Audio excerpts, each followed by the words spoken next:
each of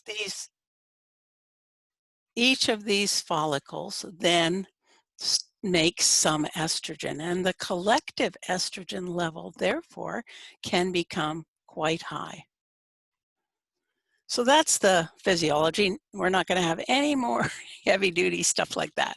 Okay, so now I think it's important that you understand how I think about the timeline of perimenopause right up front, because hormone levels obviously change across this transition.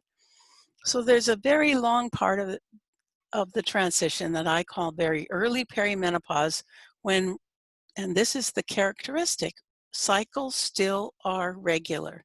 They're often shorter, and we'll come back to that about how to figure out if you're in very early perimenopause. Then irregular cycles start, called early menopause transition. Then you skip a period, and that's a joyous day when that happens, if you're having symptomatic perimenopause and you're in the late perimenopause or late menopause transition, and then you have a flow and you go months without a flow, which is the late perimenopause, and after a year you can say you're menopausal. Okay, so that's the timeline we're talking about, and we need to know that to look at the hormones. So just before I go to that, it's important to know that the age range is 35 to 57 normally for perimenopause, and that we know from epidemiologic data from the East Coast of the US that a skipped period begins at about age 48. So let's start talking about the hormone levels, and I'm going to, wherever I can, use population-based data, because one of the poor things about most of what we, quote, know about perimenopause is it's based on symptomatic women, and not all of us are symptomatic. So this was a random population sample from Melbourne, Australia, of women 45 to 55 who hadn't had a hysterectomy, were not on hormones or the pill, and who'd had a period in the last 3 months. 438 women agreed to be in this study, not only the baseline, but also to be prospectively followed over time, which is a reasonable participation rate of 56%. They were about 49 years old, BMI slightly above ideal, and most of them had had pap tests and mammograms and basically a healthy cohort. So what the investigators did was to say, we're going to figure out what hormonal changes are happening by measuring estrogen once each cycle, early in the cycle, in the morning each year, and then just see the changes over time. So here are the data. Don't be upset or worried about the numbers here. Each one of these dots is an individual woman's data. I hope you can see the far side of the screen. I'm having it blocked. Whoops. I'm having it blocked myself by some of the pictures. Is that it's Lisa. So if you could make the pictures go away except for mine, that would be good, because we can't see the last row of dots to the right of the screen. Any rate, so they divided women, and this was very early days, remember, into the women with regular cycles that were 45 to 55, women who had changes in flow, women who had changes in cycle length, women who had changes in both flow and cycle length, and over to the right, which I can't see, but I know what it shows, women who were 3 to 12 months without any flow. And the results there were very much like these here. So when you first look at this, first of all, I think you can see that there's a huge scatter. Remember, this is early in the cycle. So I drew a line across here, and all of the dots should cluster right around, that average for the normal range in premenopausal women in Dr. Berger's lab. But I also drew a line. Those of you who know about the menstrual cycle, there's an estrogen peak at the mid-cycle, which is about 250% of baseline, and that line is the upper line. So look at this. Look how many dots are higher than that mid-cycle peak estradiol line. Now, the authors looked at these data. Henry Berger is one of the most important endocrine physicians in the area of women's reproduction. And what he saw was dropping estrogen levels because the average in women with regular flow, whom he considered premenopausal, was higher than the average in the women who'd been 3 to 12 months without flow. So he saw dropping estrogen levels.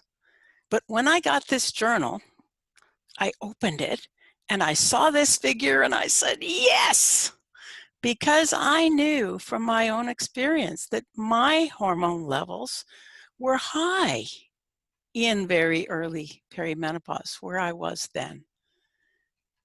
And when he interpreted it that way, my colleagues and I wrote a letter to the editor and said, let the data speak.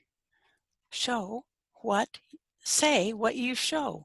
And the best I ever got Dr. Berger to say, he's long retired now, is are relatively preserved in perimenopause. Estrogen is relatively preserved. At any rate, okay. Another set of data, these are not population-based, but they are courageous. They're daily urine samples from women who were premenopausal, both younger and without any symptoms, and women in very early perimenopause who still had regular cycles, who are in these open circles. And I think it's very easy to see that their levels, their urine excretion of estrogen was statistically significantly high. And Nanette Santoro was the first scientist to ever say estrogen levels are high or higher than normal in perimenopause. And we'll come back to this later, maybe, but note that this higher than normal didn't average out in the early follicular phase. So if you only have early follicular phase data, you're not going to see this. And yet that's the time we usually use for studies. We'll come back to the progesterone on the right side of that later. Well, I was having a really rough time. I was not sleeping well. I wasn't coping. My mood was all over the shop. And I didn't, even though I was trained in endocrinology, I didn't understand what was going on. All I knew was that my estrogen levels couldn't possibly be low, not with breasts that were sore and swollen, not with nausea, not with swelling, not with headaches that I was experiencing. All of those suggested to me estrogen levels were high. So I spent about a year doing a review, which was eventually published in the top endocrine journal.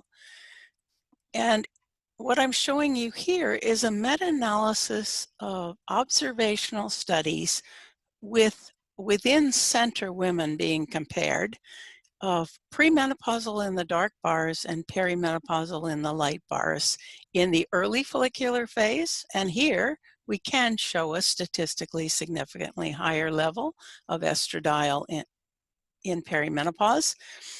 And in the premenstrual phase, about a week before the next flow.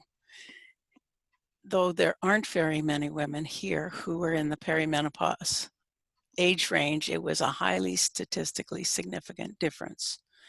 So the evidence says estrogen's higher than in the sexiest premenopausal woman. If we summarize the life cycle of estrogen, it's low when we're kids. It increases very rapidly in the teen years. For a few, there's an overshoot. There's an average high level if we integrate the menstrual cycle hormones, and then it goes crazy in perimenopause. And if I had drawn this accurately, it would be up in the ceiling of wherever you're viewing this from, until eventually it becomes low again in menopause. Is a child estrogen deficient? So let's talk about progesterone now. So this is the same study I described before, premenopausal women in dark dots. And I think you can see in the open circles that the levels of progesterone excretion, called PDG in the urine, are significantly lower in perimenopause, even in women whose cycles are still regular, but who are having night sweats or sleep troubles or other problems. Now, I learned this in an interesting way. One of the earliest studies that I did was of regularly cycling women who had to be regularly ovulating to join a study, because we were trying to figure out whether if you were running and training for a marathon, it disrupted your cycle or affected your bone density. So these are the data from one woman who was in this study in the middle of the 1980s. So we're looking at turquoise bars as the cycle length, and the luteal phase length, in other words, the time progesterone is high in the cycle, as a yellow bar.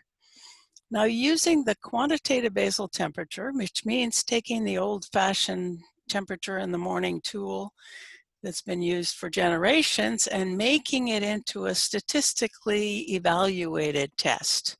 So the luteal phase length normal range is 10 days or longer. The range is normal from 10 to 16, for example. So in this woman's data, first of all, you can see that her cycles are pretty regular and normal length, right around 28 days in length. You can see also that she ovulates. There's a bar for yellow progesterone here, every cycle. And in one cycle only, the 13th of this series, she has a short luteal phase. So she makes less progesterone. Well, it turned out she finished the study. We finished the study. And then almost 10 years later, she wrote me a letter. Remember, this is the days before emails. And she said, you know, I have a new partner, that's great, but I'm having heavy flow and I can't puddle without a cuddle. I mean, sorry, I can't cuddle without a puddle. So she was having night sweats. And I called her up. She was outside of Metro Vancouver. I called her up and chatted with her, and I learned that she kept on keeping the menstrual cycle diary and the quantitative basal temperature this whole time over the following 10 years. So I asked if she'd mind sending me her diaries. She said, no problem. And what we're looking at now are her cycle lengths and her luteal phase lengths 10 years later, organized so that they start in the same month. So what you can see immediately is that her cycles are shorter, and that was statistically significant even in a one-person study. You can also see that although she's ovulating in all except cycles 2 and that 13 again, that she has short luteal phases throughout. So again, evidence that progesterone is going down in perimenopause. Again, the life cycle. In contrast to estrogen, it takes a long time, almost 10 years, before progesterone ramps up to a normal luteal phase length in the teenage years. Luteal phase lengths eventually become normal with a few anovulatory or short luteal phase cycles, but in perimenopause, immediately and early on, there's short luteal phases and ovulation before progesterone levels again become low in menopause. Okay, so we've talked about estrogen, and we've talked about progesterone, but there's another hormonal system that's really important to understand. And that system is a couple of different kinds of stress hormones. This is your domain, Lisa. But we know now that as you remember that estrogen levels were swinging in perimenopause, as estrogen drops, it stimulates central brain norepinephrine levels. And those levels increase, and it sets the stage for hot flushes and night sweats. I don't have time to go into it now, how it does that, but also partly from the social construct that we have a negative idea about aging, cortisol and ACTH increase, plus the biological demands of perimenopause in a woman who's got kids, who's got a job, who's making lunches and doing all the shopping and cooking and cleaning, and may have aging parents. In other words, the social stresses are also typically increased in midlife women. So stress hormones go up, estrogen levels go up, and progesterone levels go down in perimenopause. All right, so what are the implications of those hormonal changes for what women experience?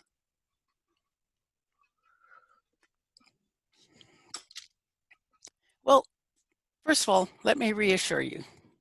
Perimenopause is not a disease. All of us go through it. And as near as I can figure, only about 15 to 30%, I should say 15 to 30 of every 100 women, or 15 to 30%, are highly symptomatic, need additional help, need skilled medical help. But if you really want to understand someone's experience, and if you want her to understand it for herself, which I think is essential, you need to keep some kind of record. And if you just record, how you're feeling in your journal, you're going to record the things that society says change, and not enough physiology or positive things like feeling of energy and feeling of self-worth in order to integrate everything for yourself. At any rate, this diary is freely available on the SEMCOR website. So what do we know from sort of everything put together? Well, here are some of the symptoms and experiences of perimenopause, as I would say to my kids at dog's breakfast. But these are real and very difficult. Night sweats, because they go with that high activation of norepinephrine. We feel anxious or sick to our stomachs or palpitations. But not sleeping is, again, another one of those things that's typical in perimenopause, especially waking in the middle of the night and not getting back to sleep. Feeling anxious or nervous tension, difficulty coping, angry all of a sudden, heavy flow. And the tragedy is women who have put other priorities before having the family they wish, and then suddenly discovering they're having trouble getting pregnant.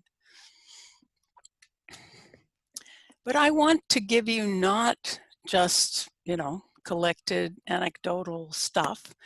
So what I've done is gone back to the Melbourne study, which is a random sample of the population. And these women every year recorded a checklist of 33 different symptoms. The ones I've recorded here are partly for space, but also I've taken things that they reported that occurred in a greater than 30% of all the women, and now notice that they're organized by very early or regular cycle still, early menopause transition, late menopause transition, and late perimenopause, just so you can understand changes over time. So it looks like fatigue doesn't change very much during perimenopause, and a lot of us have it. Depression tends to increase in the late menopause transition. And by the way, it's recently been linked to downward swinging estradiol levels. Headaches, especially migraines, also tend to persist throughout. Body aches, joint aches tend to increase a bit. Sleep trouble also increases a bit. Nervous tension is highest in the late menopausal transition. Hot flushes and night sweats begin infrequently and increase over time. And breast tenderness is high only in very early perimenopause and early menopause transition, and then decreases dramatically.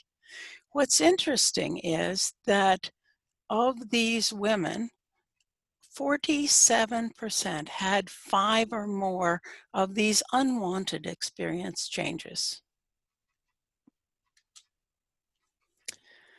So now let's talk about this peculiar time, a time that is not officially recognized today as part of perimenopause. I think you can tell that Nanette Santoro recognized it because she studied regularly cycling very early perimenopausal women. But I think it's crucial that doctors, healthcare providers of all stripes, that all of us as women understand that the hormones can change and our experiences can dramatically change, but our cycles can stay regular. So faced with the question of how can I make this a time when women can understand what's going on, I created this list of 9 potential new symptoms or experiences, any 3 of them.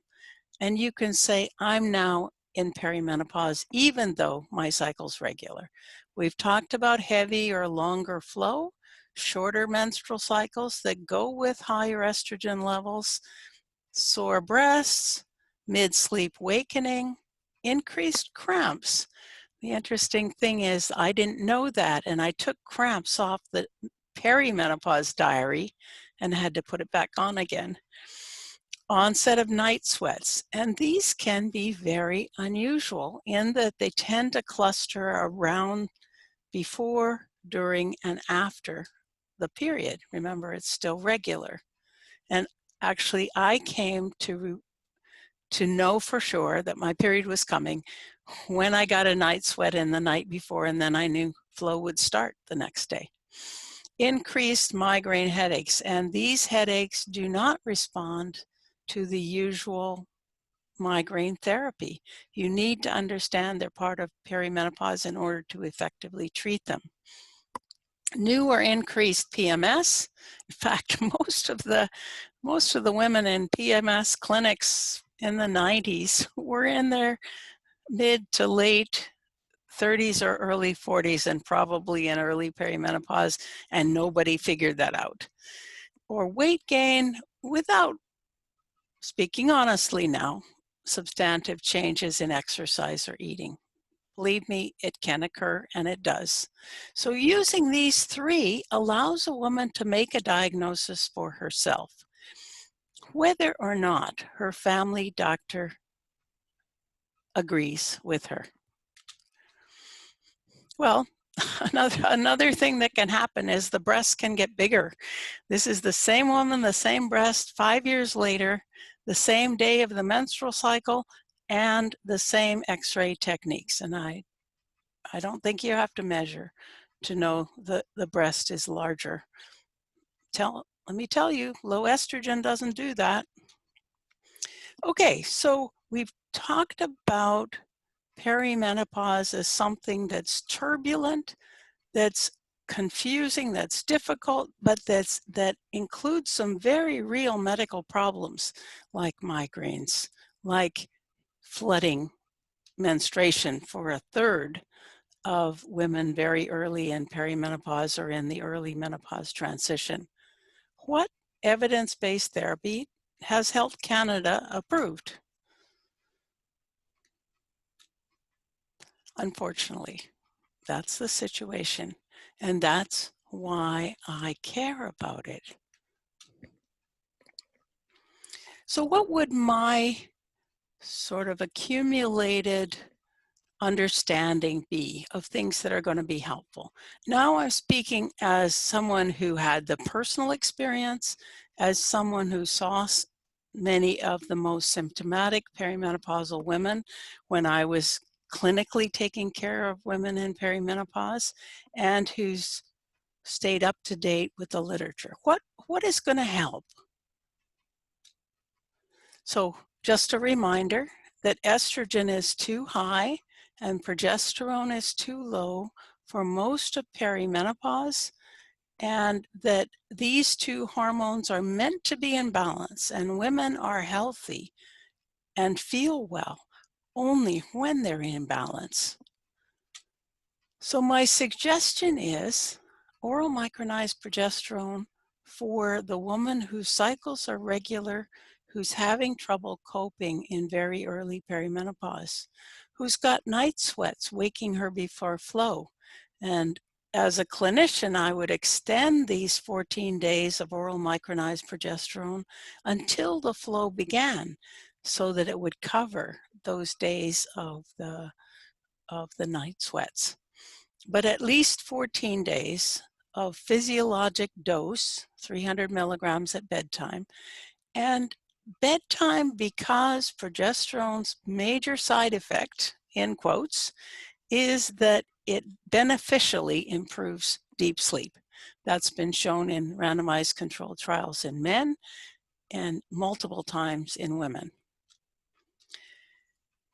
Well, progesterone is hardly talked about, and progesterone is controversial, and it's really hard to get funding to do the randomized controlled trials. Nevertheless, I stuck my neck out and wrote a gynecologic article in 2011 about how and why progesterone might help. And my concept is that estrogen and progesterone counterbalance each other, and progesterone cannot suppress those out of control estradiol levels, but it can counterbalance some of the tissue effects of the high estradiol. So what about for flooding menstruation? This is a devastating thing. And so many women end up having a hysterectomy, and sometimes in the old days, they also had their ovaries removed. Major surgery and rehabilitation, and it's miserable. There's got to be something without surgery that can help. So two things: ibuprofen, which prevents the formation of prostaglandin hormone and rights an imbalance in the endometrium, decreases flow by 20 to 40 or 50%. So a non-harmful dose with each of 3 meals on every heavy flow day will help with heavy flow. And it's something that women can do without a prescription. They should carry ibuprofen when they're menstruating in perimenopause. And this, they need a prescription, but I have found that daily oral micronized progesterone, the standard dose, 300 at bedtime, daily for 3 months, takes away the heavy flow, can be followed by cyclic progesterone if need be, but so far we've only clinically documented that. Now, how about night sweats, especially night sweats and hot flushes? What do we know about therapy? The most common current therapy for hot flushes, especially in women with heavy flow and who are younger, is the birth control pill, combined hormonal contraception. Many women are also given menopausal type estrogen therapy, meaning a moderate dose of estrogen or daily micronized progesterone. So I'm going to show you data from 3 randomized controlled trials, the only 3 in the modern literature. The first was a Canadian study. Robert Casper managed to get pharmaceutical funding from the company that made minestrone, a 20 microgram pill, and enrolled 132 symptomatic women who were randomized to the pill or placebo. There were three outcomes in this trial, however: flow, hot flushes or VMS, and health-related quality of life. This article published this figure, and these are the number of hot flushes on placebo and the number on the birth control pill. And these are the intensity of hot flushes on placebo and the birth control pill. And you look at this and you say, yeah, it works like a hot damn. But the reality is, when you do a randomized control trial, you take into account the baseline and you compare the two statistically with what we call ANCOVA. And there were no statistically significant differences. In fact, the differences were 0.2 VMS a day, daytime hot flush a day. So the birth control pill has not been shown to be effective, but that study was underpowered. How about hormonal? Jerilynn, we also have some questions too, so I am hoping you'll give us just a few minutes for questions. I don't know how many. Yeah, yep. Okay, I'm getting to the end. thank you. So this study used the levonorgestrel releasing IUD, which all women had to be on for 90 days, then randomized them to estrogen versus placebo. 38 women enrolled, again a two-group trial, and they showed significant improvement in fatigue scores on estrogen. This was an estrogel, but there were no VMS score differences between groups. Again, very much underpowered. We were able to get CIHR funding to look at night sweats, the first one to do so, and hot flushes. We used the diary and women's record on the diary for the major outcome, which was VMS score, integrating both. We enrolled 189 women, 35 to 57, from Nunavut to Nanaimo. Their mean age was 50, BMI slightly higher than normal. 66% were in the late menopause transition or late perimenopause, and they were well educated. The primary outcome was that VMS score at the end of in the third month of progesterone therapy. But the secondary outcome was women's perceived change, which we asked at the last day on therapy. So they could score at -5 to +5. And here are the data for hot flushes. On placebo here, there was a decrease. On progesterone, there was a greater decrease, but it wasn't statistically significant. But night sweats were statistically significantly more improved on progesterone daily in perimenopause. So we need to use progesterone in perimenopause. It needs to be fully published, and I've been working for 3 years to get it published. We need to also facilitate self-care. That's what the website is for. That's why I wrote Estrogen Storm Season. And all of the royalties support the Center for Menstrual Cycle and Ovulation Research. So do my percent of the royalties from the Estrogen Errors book. So I think there's also, for self-care, an emotional maturation that needs to happen in perimenopause. If a woman is going to learn to ask for what she needs accurate and accessible information, occupational and social self-care and support, and healthcare providers who understand what's going on. And I think it's a tragedy when women don't have sufficient informed support, become invalids with things that should be curable. As I wrote in 2006, it may cause a woman to survive perimenopause without gaining the self-awareness and confident assertiveness that I believe are this phase's endowment for perimenopausal women.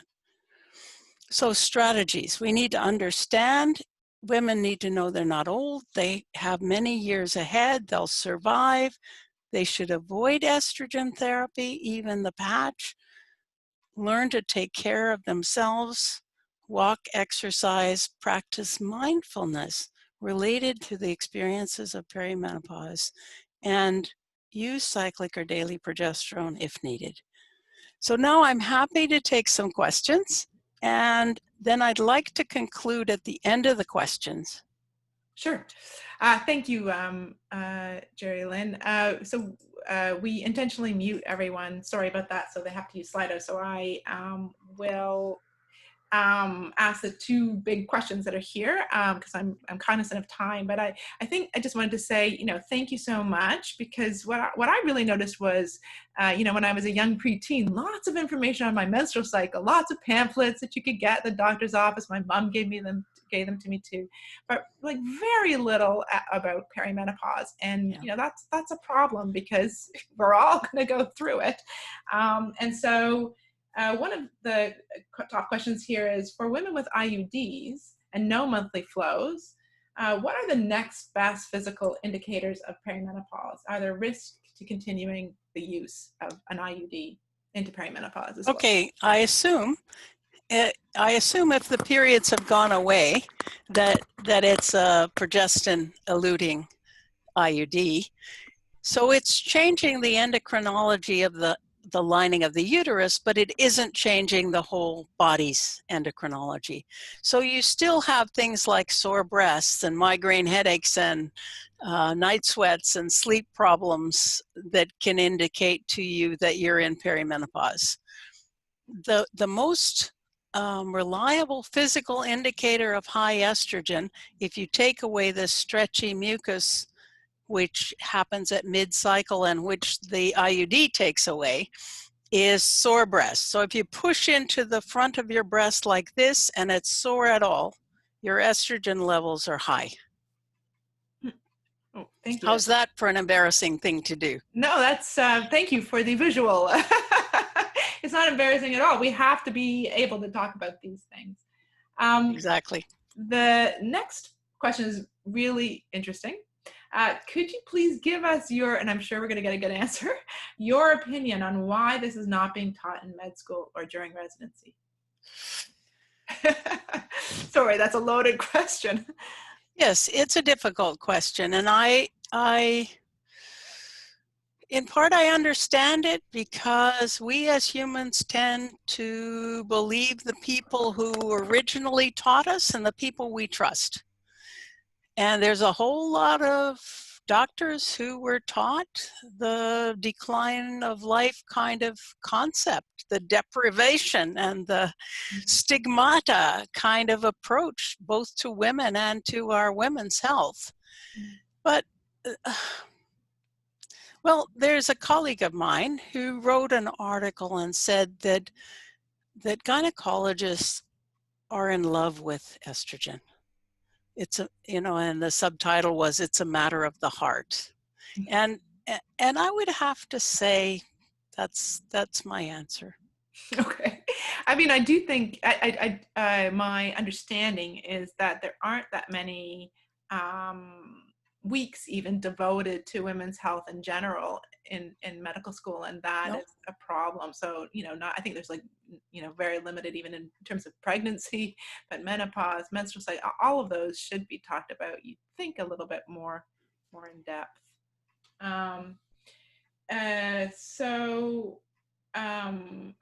Because many women often use hormonal contraceptives during the early menopausal time frame, doesn't that mask symptoms? And how can we tell in these individuals? I guess it's sort of like the IUD question, although.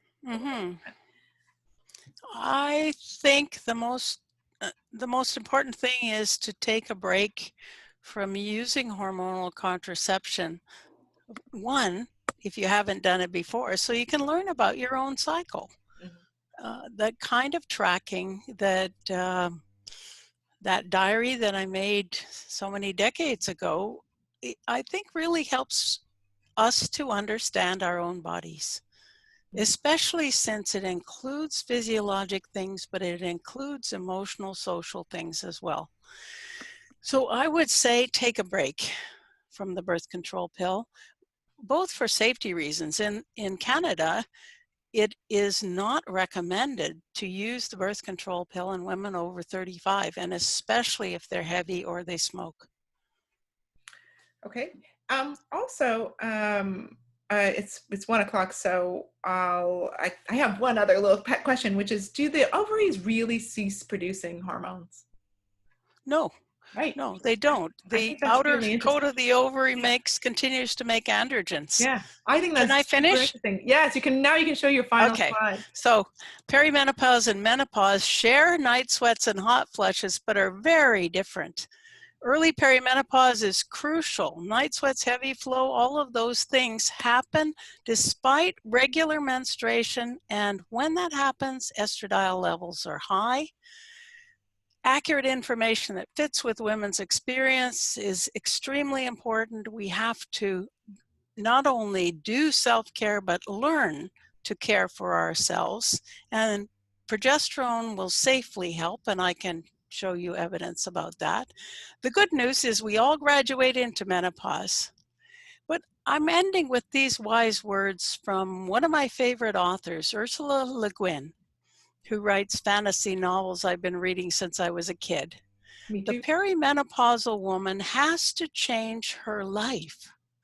The woman who's willing to make that change must become pregnant with herself at last. Oh, it's very sweet. Right. Well, thank you so much, Jerilynn.